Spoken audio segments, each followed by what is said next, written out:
Hello mga ka-Wonder talagang literal talaga na walang day off ang pagiging nanay ano?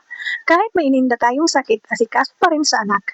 Ayan ayaw magpabihis sa papa niya. Gusto ako lang, kaya no choice tayo mga momshes.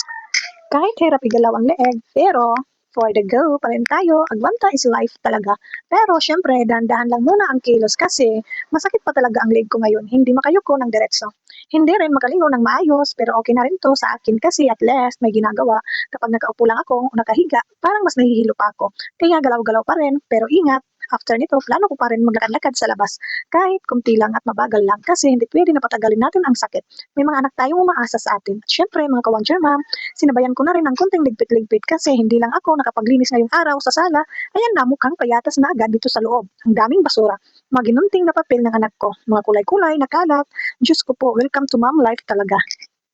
But anyways, mga ka-Wonder reminder lang na kahit pagod, kahit masakit, tuloy pa rin, pero huwag kalimutang alagaan din ang sarili.